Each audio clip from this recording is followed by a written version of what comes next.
They were fantastic. I mean, 32 points, 17 rebounds, I think, 5 block shots. I mean, they just played with great energy.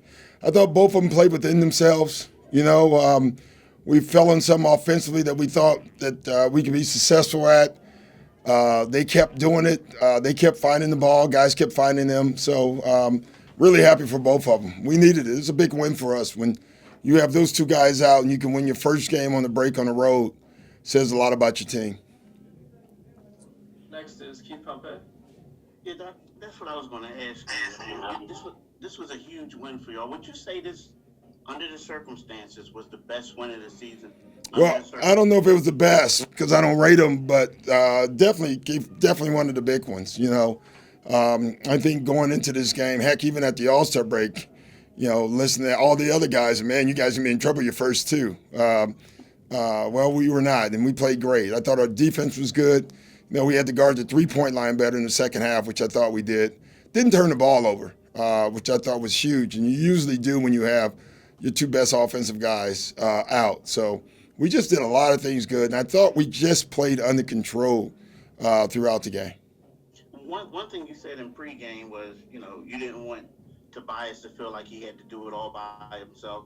I mean, you look at the balance that you guys had. You have to be pleased with that. Yeah, that was the key. And we talked about it before the game. He said, hey, we're going to play same. We talked about an action we felt just from our scouts that we could do that, be successful, but we had to get into it. Our guys kept getting into it. They kept trusting the pass. It's how you should play every night. Thank you. Let's go to Kai and then Paul.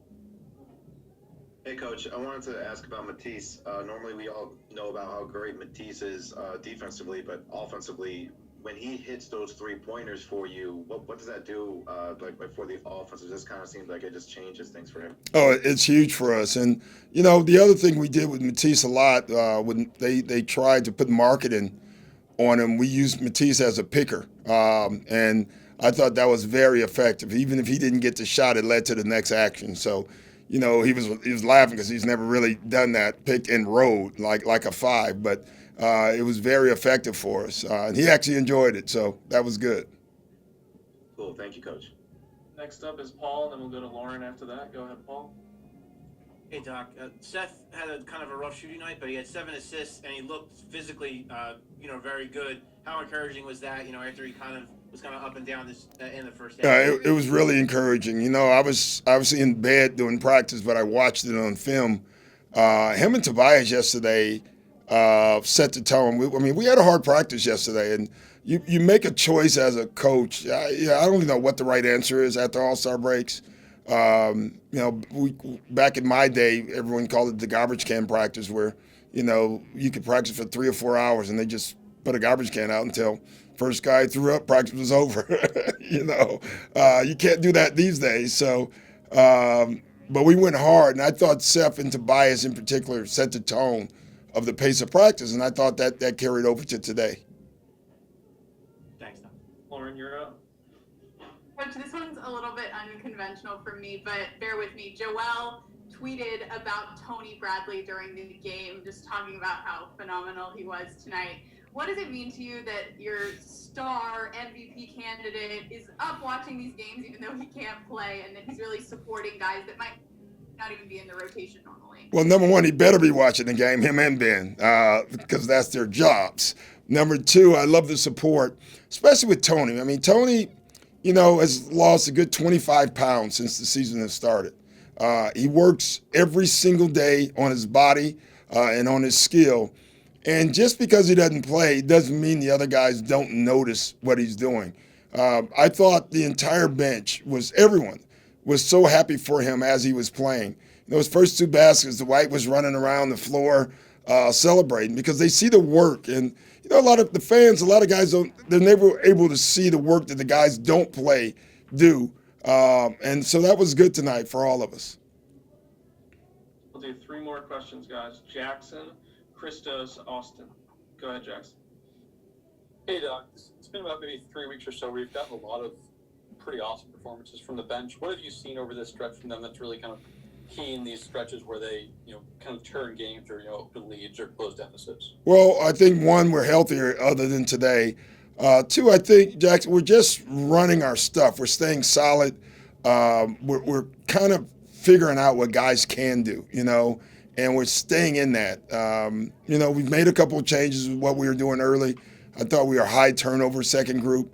And so, now we're playing under control, and we know what we're looking for off the bench, and it's been good for us. Christos and then Austin. Hello, Coach. Congratulations on the win.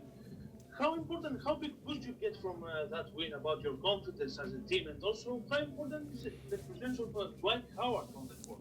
Yeah, these wins really solidify your team. Like they do. They allow your team to believe that we're good as a team. Obviously we need Joel, and obviously we need Ben to win a title. But when you can win games without your guys on the floor, it gives everybody confidence that they can play and they can contribute. Really important win for us. All right, last one to Austin. Hey, Coach. So obviously a game in Chicago, it might be easy to overlook that type of game without your two best players. The fact that your team's able to win that game pretty handily, what does that say for the culture that you've established here in your first year and the level of accountability that there is within this team? We talked about it yesterday. We talked about it this morning, about the importance of showing up to win games no matter who's on the floor. What do we have, 9, back-to-backs? The second half is tough. We told them guys are going to miss games. I can't tell you who they are, but they are. It's just going to be a tough ride, and we have to win games anyway. And the only way we're going to do that is through accountability and being a team. And I thought our guys heard that, and they did that tonight. Thanks, Coach. Thanks, guys.